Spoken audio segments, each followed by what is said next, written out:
Assalamualaikum warahmatullahi wabarakatuh. Bismillahirrahmanirrahim. Alhamdulillahirrabbilalamin. Wabihi nasta'in wa ala umurid dunia waddin.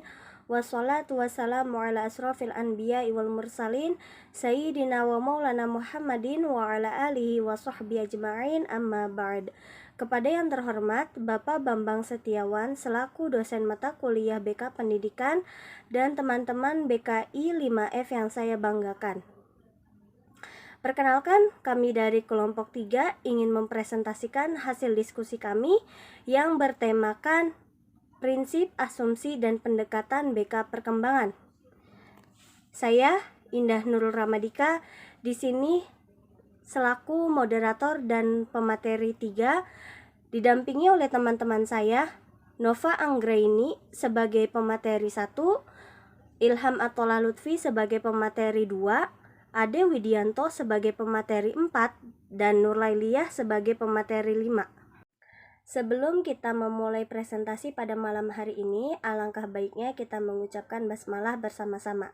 Bismillahirrahmanirrahim. Selanjutnya, penyampaian materi pertama yang akan disampaikan oleh Nova Anggraini.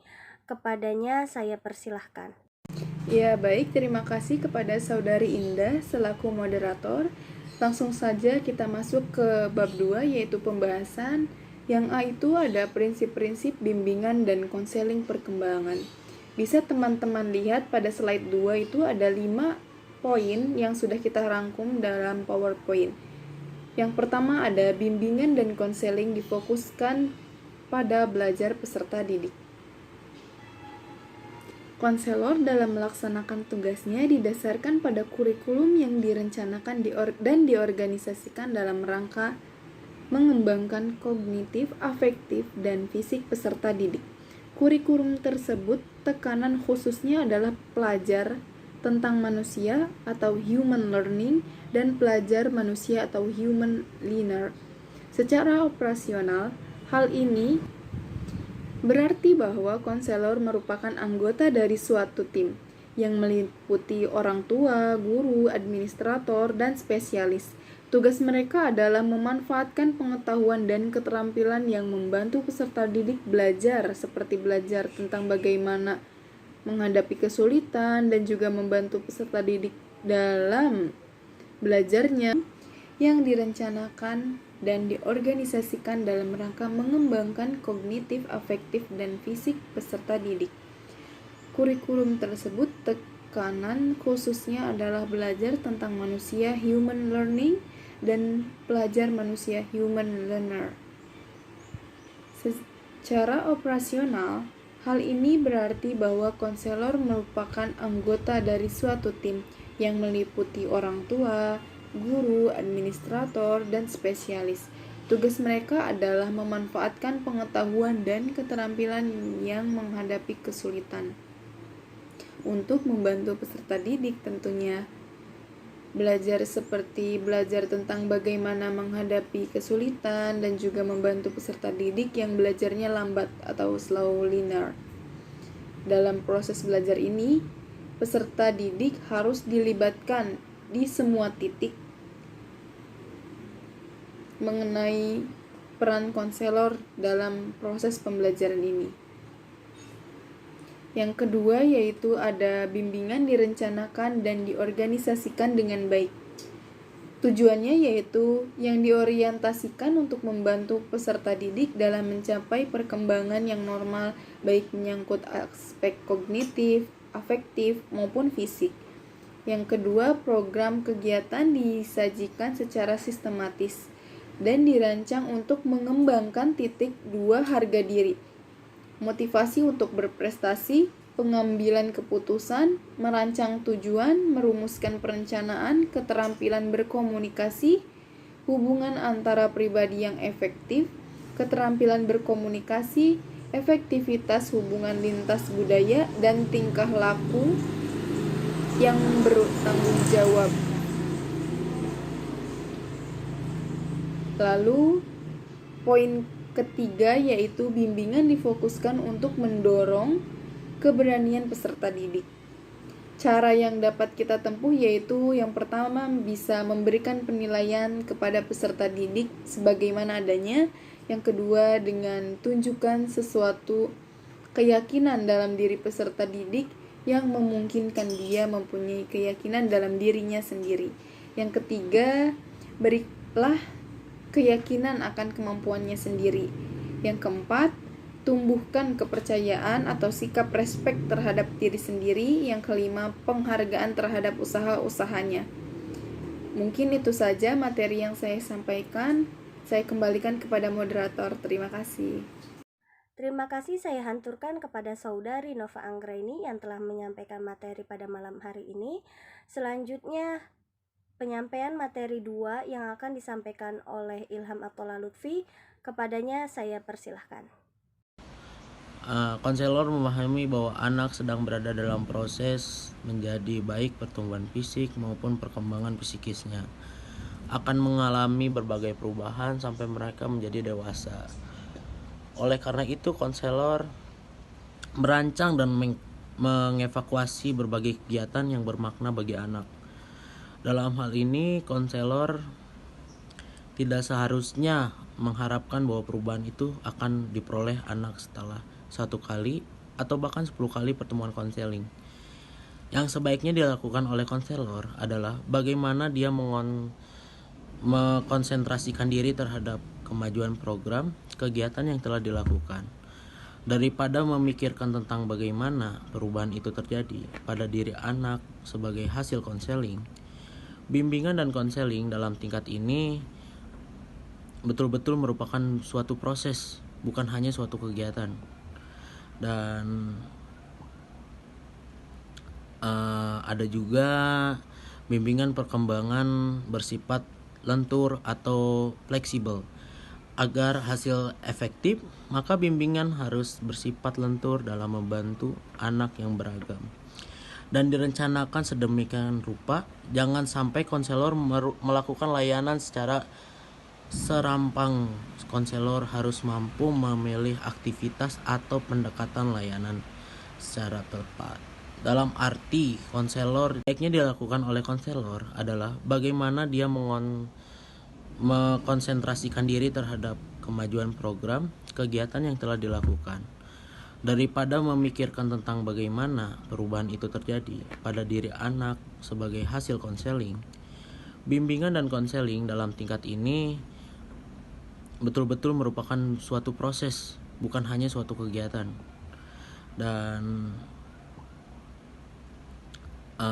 ada juga bimbingan perkembangan bersifat lentur atau fleksibel. Agar hasil efektif, maka bimbingan harus bersifat lentur dalam membantu anak yang beragam dan direncanakan sedemikian rupa. Jangan sampai konselor melakukan layanan secara serampang. Konselor harus mampu memilih aktivitas atau pendekatan layanan secara tepat.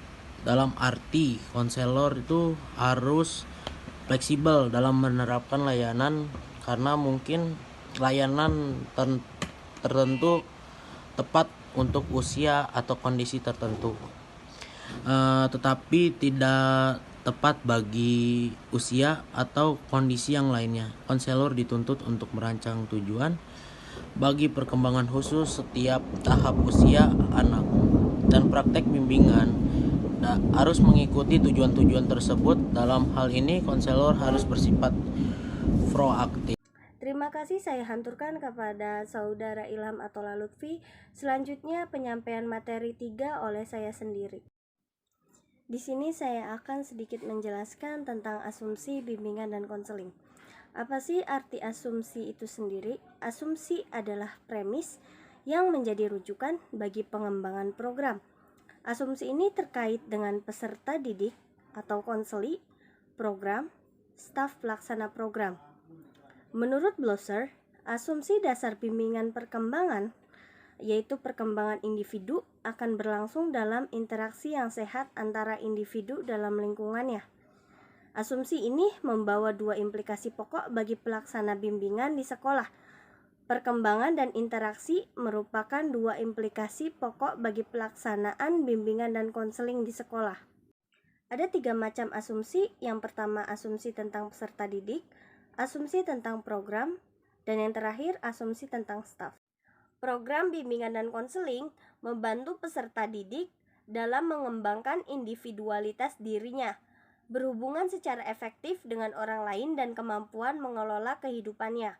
Semua peserta didik membutuhkan bantuan bagi pengembangan dirinya, baik menyangkut aspek personal, aspek akademik, aspek sosial, maupun aspek karir.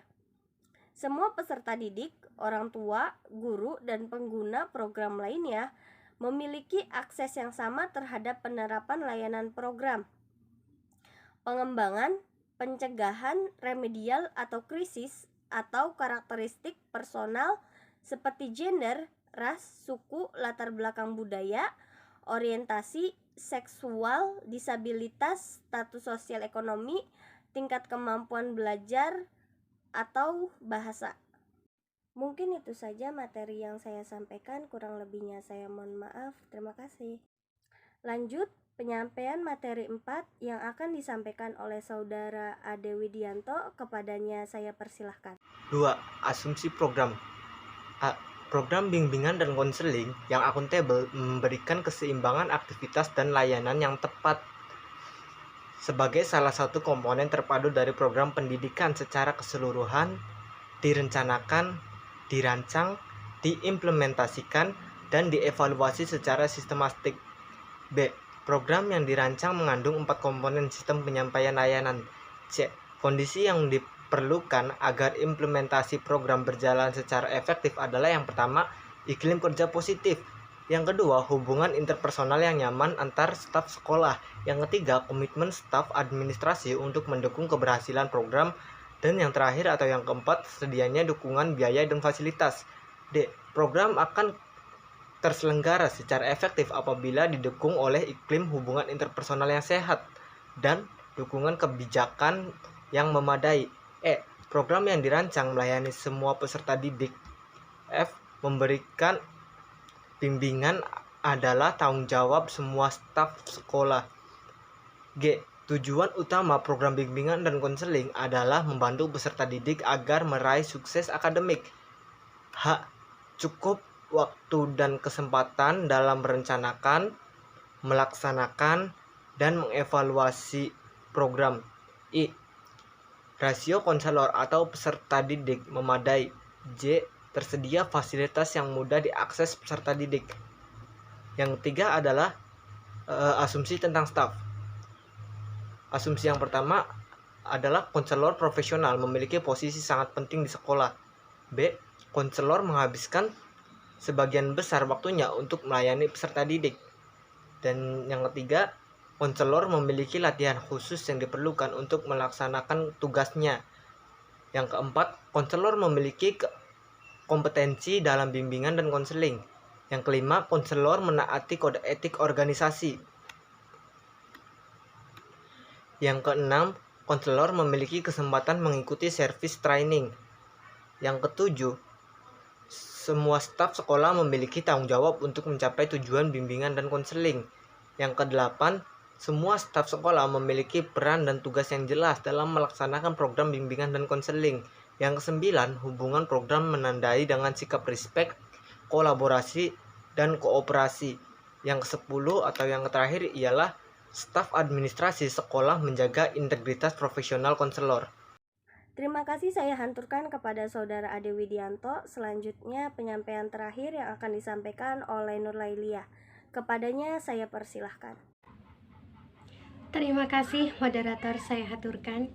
Sebelumnya perkenalkan nama saya Nur Lailiah sebagai pemateri keempat dari kelompok 3 pada mata kuliah Bimbingan Konseling Pendidikan. Di sini saya akan sedikit menjelaskan mengenai pendekatan bimbingan dan konseling. Pendekatan konseling dapat disebut juga sebagai teori konseling, yaitu merupakan dasar bagi praktek konseling. Pendekatan itu akan memudahkan dalam membentuk arah proses konseling. Pendekatan dilakukan sesuai dengan layanan konseling yang dilaksanakan sesuai dengan kebutuhan masyarakat. Selama bertahun-tahun telah berkembang 4 pendekatan dasar pada bimbingan dan konseling, yaitu pendekatan krisis, remedial, preventif, dan perkembangan. Pendekatan bimbingan dan konseling yang pertama yaitu pendekatan krisis. Pendekatan krisis atau disebut juga pendekatan kualitatif merupakan upaya bimbingan yang diarahkan kepada individu yang mengalami masalah. Pendekatan krisis merupakan pemberi layanan bimbingan dan konseling didasarkan pada adanya krisis yang dialami konseling. Tujuan pendekatan ini adalah mengatasi masalah-masalah yang dialami individu. Dalam pendekatan krisis, konselor menunggu individu yang datang. Selanjutnya, mereka memberikan bantuan sesuai dengan masalah yang dialami oleh individu. Pendekatan bimbingan dan konseling yang kedua, yaitu pendekatan remedial. Pendekatan remedial merupakan pendekatan bimbingan yang diarahkan kepada individu yang mengalami kelemahan atau kekurangan. Pendekatan ini berfokus pada kelemahan-kelemahan individu yang selanjutnya upaya untuk menyembuhkan atau memperbaikinya. Tujuan pendekatan ini adalah agar peserta didik mampu menjadi normal atau dapat menghindari dari situasi krisis yang mungkin muncul, baik bidang akademik maupun sosial. Banyak strategi yang digunakan dalam pendekatan ini, melibatkan pengajaran keterampilan pada peserta didik, seperti keterampilan studi keterampilan sosial yang belum mereka kuasai, dan keterampilan negosiasi. Pendekatan bimbingan dan konseling yang ketiga, yaitu pendekatan preventif. Pendekatan preventif merupakan pendekatan yang diarahkan untuk mengantisipasi masalah-masalah umum individu, mencegah jangan sampai masalah tersebut menimpa individu. Penggunaan istilah pendekatan ini adalah untuk mencoba menangkap spirit atau semangat pendidikan dan proses bantuan yang baik. Pendekatan ini merupakan pemberian layanan bimbingan dan konseling yang akan menekankan pada pencegahan terjadinya masalah-masalah yang mungkin akan dialami oleh konseli. Konselor memberikan beberapa upaya seperti informasi dan keterampilan untuk mencegah masalah tersebut. Pendekatan bimbingan dan konseling yang keempat, yaitu pendekatan perkembangan. Konselor menggunakan pendekatan ini sebelumnya telah mengidentifikasi keterampilan-keterampilan spesifik dan pengalaman-pengalaman yang perlu dimiliki oleh peserta didik agar berhasil di sekolah maupun di dalam kehidupan. Dalam pendekatan ini, peserta didik memiliki kesempatan untuk belajar tentang dirinya dan orang lain, sehingga mampu membangun interaksi sosial yang positif dan konstruktif. Program bimbingan dan konseling perkembangan ini, bila dirancang dengan baik, akan melingkupi keseimbangan 3 pendekatan lainnya. Konselor dengan orientasi pendekatan perkembangan akan merancang program bimbingan dan konseling yang sesuai dengan tahapan perkembangan konseli, sehingga konseli memiliki kesempatan yang seluas-luasnya untuk memperoleh pengetahuan, keterampilan, dan pengalaman yang diperlukan dalam hidupnya. Program bimbingan dan konseling yang dirancang dengan baik akan mengakomodasi ketiga pendekatan, yaitu krisis, remedial, dan preventif secara seimbang, demikian pula pendekatan perkembangan. Baik, hanya itu saja yang bisa saya sampaikan. Saya kembalikan kepada moderator. Terima kasih saya hanturkan kepada Saudari Nurlailia. Telah selesai penyampaian materi pada malam hari ini. Buat teman-teman yang masih belum paham atau ada yang ingin ditanyakan, boleh banget nih nanti bertanya di grup WA ya. Saya akhiri, kurang lebihnya saya mohon maaf. Wabillahi taufiq wal hidayah. Wassalamualaikum warahmatullahi wabarakatuh.